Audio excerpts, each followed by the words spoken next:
Flipkart seller એકાઉન્ટનો દુરુપયોગ કરી 42.20 લાખ રૂપિયાની છેતરપિંડી કરનારા 5 આરોપીને સુરત સાયબર ક્રાઇમ પોલીસે ઝડપી પાડ્યા હતા. ઓનલાઈન ઈ કોમર્સ પ્લેટફોર્મનો દુરુપયોગ કરીને ખોટા અને શંકાસ્પદ ઓર્ડરો જનરેટ કરી કંપનીના રિફંડ અને સેલર પ્રોટેક્શન ફંડ SPF પોલિસીનો ગેરકાયદે ઉપયોગ કરી તેનો લાભ લઈને 42,20,000 રૂપિયાથી વધુની છેતરપિંડીની ફરિયાદ સુરત સાયબર ક્રાઇમમાં નોંધાઈ હતી. તે ફરિયાદના આધારે પોલીસે આ છેતરપિંડી કરનારાઓને પકડવા માટેના ચક્રો ગતિમાન કર્યા હતા. તે દરમિયાન માહિતી મળી હતી કે 5 આરોપીઓ સુરતમાં છે. તે માહિતીના આધારે પોલીસે સરથાણા જકાતનાકા સંસ્કાર વિલા સોસાયટીમાં રહેતા આસવ ઉર્ફે રાજેશ બાબુ લુણાગરિયા, બીજો વેદાંત સિટી મોટા વરાછા ખાતે રહેતા રક્ષિત રમેશ કાળુ રાદડિયા, ત્રીજો સન દેવીદાસ સોસાયટી સરથાણા જકાતનાકા ખાતે રહેતા ભૌતિક કમલેશ અર્જનથુમર, ચોથો સાંઈ આંગન બંગલોસ ઉમરગામ વેલંજા ખાતે રહેતો આકાશ સુરેશ મધુભાઈ વોરા અને 5મો આરોપી રોહન સુરેશ વોરા. આ બંને ભાઈઓ સહિત 5એ સાથે મળીને ફ્લિપકાર્ટ પર સુફી લાસ ક્રિએશન નામથી સેલ એકાઉન્ટ કરી COD ઓર્ડર વારંવાર મોબાઈલ ના કરી આ મોબાઈલ ફોન રિટર્ન અને રિફંડ લઈ જઈ પેમેન્ટ પોતાના ખાતામાં નાખી ગેરકાયદે લાભ લઈ કુલ 42,20,000થી વધુની છેતરપિંડી કર્યાનું ધ્યાને આવતા કંપનીના માલિકે તરત સુરત સાયબર ક્રાઇમમાં આ બાબતની ફરિયાદ કરતા પોલીસે તપાસ હાથ ધરી 5 આરોપીઓની ઝડપી પાડી વધુ તપાસ હાથ ધરી છે. સાયબર ક્રાઇમ પોલીસ સ્ટેશનમાં એક ગુનો નોંધવામાં આવ્યો હતો ફ્લિપકાર્ટ ઇન્ડિયા પ્રાઇવેટ લિમિટેડ દ્વારા. આ કેસમાં ફ્લિપકાર્ટની સામે એવી હકીકત આવી કે ડિસેમ્બર મહિનામાં એક સુખવિલાસ ક્રિએશન નામની સેલર આઈડીમાં એક સાથે ફ્રોડ્યુલન્ટ ઓર્ડર પ્લેસ કરવામાં આવ્યું હતું 5,121 ઓર્ડર્સ, અને એમનું એમ કહેવામાં આવ્યું હતું કે અમારી જે સેલર પ્રોટેક્શન ફંડ છે તો એ પોલિસીની દુરુપયોગ કરવા માટે સેલર દ્વારા ખોટી ઓર્ડર્સ ઊભો કરવામાં આવ્યો છે.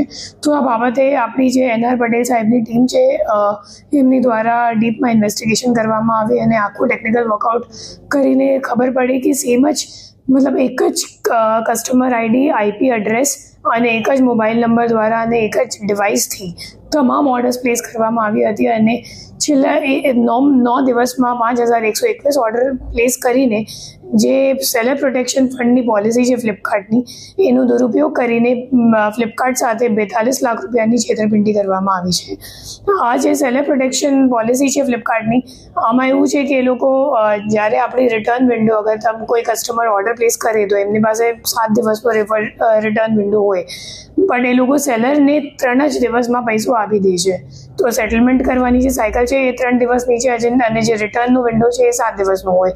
તો એમાં જે આપણો મુખ્ય આરોપી છે આશફ, તો એમને આ જે પોલિસી છે એમને દુરુપયોગ કરીને તમામ ઓર્ડર્સ 5,121 ઓર્ડર્સ કેશ ઓન ડિલિવરીનો ઊભો કરીને 3 દિવસમાં પેમેન્ટ લઈ લીધું અને ચોથા દિવસમાં તમામ ઓર્ડર્સને કેન્સલ પણ કરી દીધું. અને કેન્સલ કરવાથી જે ફ્લિપકાર્ટ છે એમને પોતાનું પૈસા નથી મળ્યું, પણ એમને ફ્લિપકાર્ટથી 42 લાખ રૂપિયા જે ઓર્ડરનું હતું એ તમામ મળી ગયું. આ સમગ્ર ઘટના જ્યારે સામે આવે તો ફ્લિપકાર્ટ દ્વારા એપ્રિલ મહિનામાં આ જે સેલર છે એમને બ્લેકલિસ્ટ કરવામાં આવ્યું હતું અને અહીંયા ફરિયાદ નોંધાવવામાં આવી હતી. તો આ તપાસમાં આવું સામે આવ્યું છે કે જે આશફ છે એમની સાથે આ 4 અન્ય આરોપી આમાં સંડોવાયેલ છે. આશફનો જે ભાગીદાર છે રક્ષિત, તો એ એકચ્યુઅલી જે બેંક અકાઉન્ટ, જે ખાતામાં ટ્રાન્ઝેક્શન થયું છે 2,46 લાખનું 10 મહિનામાં, તો એ બેંક અકાઉન્ટ રક્ષિતના નામ પર છે અને મોબાઈલ નંબર પણ એમનો જ રજિસ્ટર્ડ છે અને બંને છેલ્લા 2 વર્ષથી ઈ કોમર્સનું કામ કરે છે અને ભાગીદાર છે. ત્રીજો જે માણસ છે એમનું નામ છે ભૌતિક ઠુંબર, અને જે ખોટો ઓર્ડર ઊભો કરવા માટે આશવે જેનું હેલ્પ લીધું, મદદ લીધી, તો એ ભૌતિક ઠુંબર છે.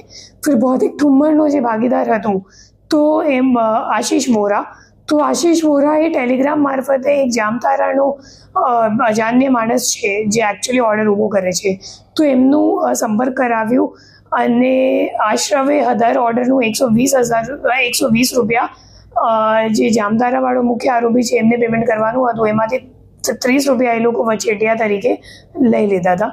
અને ત્રીજો આરોપી છે રોહિત વોરા. જે રોહિત વોરા છે એકચ્યુઅલી એમની જ્યારે આપણી ટીમ ત્યાં એમની ધરપકડ કરવા માટે ગઈ તો ત્યારે ખબર પડી કે એમાં 25 જીમેલ આઈડી છે લોગિન કરેલું એમના સિસ્ટમમાં, અને 25 જીમેલ આઈડી માં અલગ અલગ એમેઝોન પર અલગ અલગ સેલર આઈડીમાં રજિસ્ટર્ડ છે અને એમાંથી એક પણ જીમેલ આઈડી એમના પોતાનું નામ ઉપર નથી. તો એ લોકો મોટું રેકેટ ચલાવે છે ઈ કોમર્સ જે કંપનીઝ છે એમને છેતરવા માટે. અને એમાં જે મુખ્ય આરોપીઓ છે એ લોકો ઝારખંડના છે અને એ લોકો ટેલિગ્રામ મારફતે આવા લોકોને સંપર્ક કરે છે અને આવા લોકો જે સેલર્સ છે ઈ કોમર્સના એમને સંપર્ક કરે છે. ખોટી સેલર આઈડી પણ વેચે છે, કેમ કે એકવાર અગર ઈ કોમર્સ વેબસાઇટમાં એ લોકો બ્લેકલિસ્ટ થઈ જશે તો પછી એમને બીજી સેલર આઈડીની જરૂરિયાત પડશે. તો એ મુજબ આખું રેકેટ ચાલે છે, જેમાં જે સેલર્સ છે એ પણ સંડોવાયેલ છે, જે ઓર્ડર્સ પ્લેસ કરનાર છે એ લોકો ઝારખંડમાં છે અને વચ્ચે વચેટિયાઓ છે જે લોકો સંપર્ક કરાવે છે.